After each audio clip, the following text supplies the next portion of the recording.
Good afternoon friends. আজ একটু মনটা খারাপ খারাপ, কারণ বাড়ি ফিরবো, আবার সেই রুটিন শুরু হয়ে যাবে। ভোরবেলা ওঠো, রান্না করো, ছেলেকে স্কুলের জন্য রেডি করো, টিফিন তৈরি করো, আনতে যাও, পড়াতে বসাও, এক্সেট্রা এক্সেট্রা সব কিছু। কিন্তু খুব ভালো ঘুরেছি। ইভেন আমরা যে হোটেলটাতে ছিলাম, গ্রিন ভিলা রিসর্টে, খুব খুব ভালো বিহেভিয়ার, খুব ভালো, খাবারগুলো তো খুব সুন্দর। দেখা যাক, আমাদের 3:30-টের সময় ট্রেন। আচ্ছা, আদ্রিতে একটু কথা বলবে। কি কথা বলবি? খাবে। দেখো আমি কি করেছি প্রথমে জানো? প্রথমে এটা কিনেছি, তারপর কাকু একটা মাছে দিয়েছি। ওটাকে নিয়ে বলছি আমি আর দিচ্ছি না, আমি পালাও নিয়ে ওটাকে দুটো মিক্স করে খাচ্ছি এখন। ও কোল্ড ড্রিঙ্কসের ওপরেই আছে মোটামুটি। বাইরে এসছে, কিছু বলতেও পারছি না। যাকে এইটাই আজকে হয়ে গেল, আবার যবে বেরোবো তবে। 3:30-টের সময় ট্রেন ঠিকঠাক টাইমে থাকলে আশা করছি 9:30টার মধ্যে হাওড়া স্টেশন ঢুকে যাব। দেখা যাক কি হয়।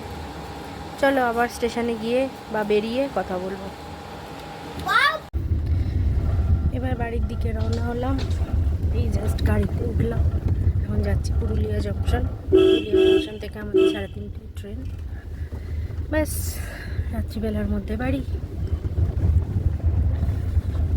ভালো ঘুরলাম, ভালোভাবে থাকলাম।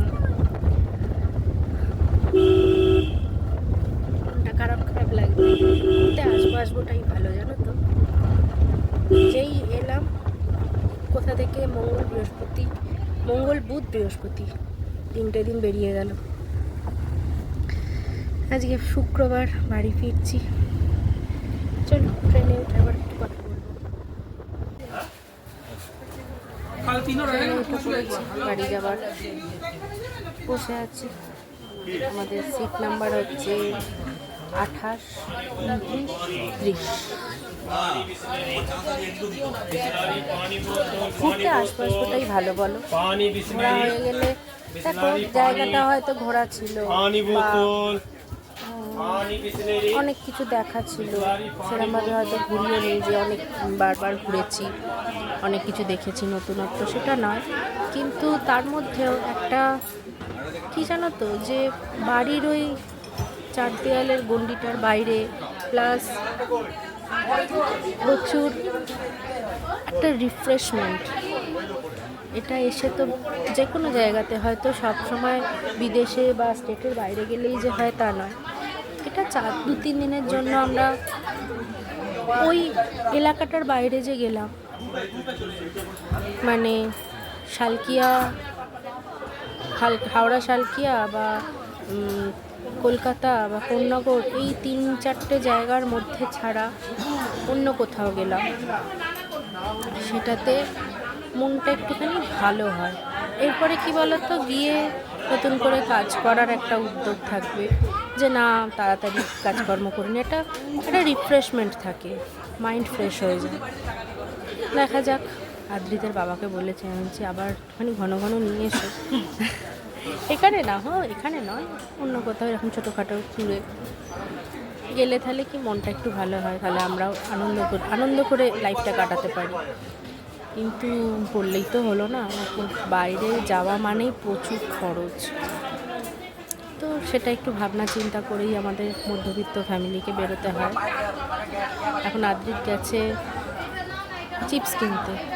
আমাদের ট্রেন এখন দেরি আছে, মানে ছাড়তে দেরি আছে, ট্রেনটা দিয়ে দিয়েছে তাড়াতাড়ি, তাই বসে আছি ট্রেনের মধ্যে। আবার বাড়িতে গিয়ে এখনো মনের মধ্যে বাইরেটাই ঘুরছে। আবার বাড়িতে গিয়ে তোমাদের সাথে কথা বলবো। জানি না কতক্ষণে, আশা করছি ট্রেন লেট করবে না, সময় ছাড়বে, কারণ এখন তো কুয়াশার ব্যাপার নেই,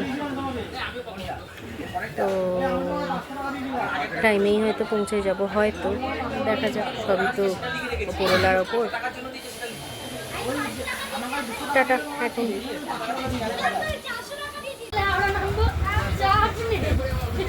ট্রেন 1 ঘন্টার ওপর লেট। সাঁতরাগাছিতে এখন ট্রেন দাঁড়িয়ে আছে, জানি না কখন যাবে। বাড়ি ফিরে আর তোমাদের সাথে কথা বলার অবস্থা সম্ভবত থাকবে না, তাই ভিডিওটা শেষ করব আজকে।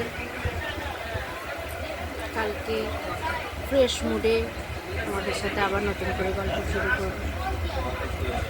আশা করছি 10টার মধ্যে হয়তো হাওড়া ঢুকে যাব, তবু আর এনার্জিও থাকবে না। তাই আজকে ভিডিওটা এখানে শেষ করলাম। কালকে নতুন একটা ভিডিওতে ফ্রেশ মুডে ভালোভাবে গল্প হবে। টাটা।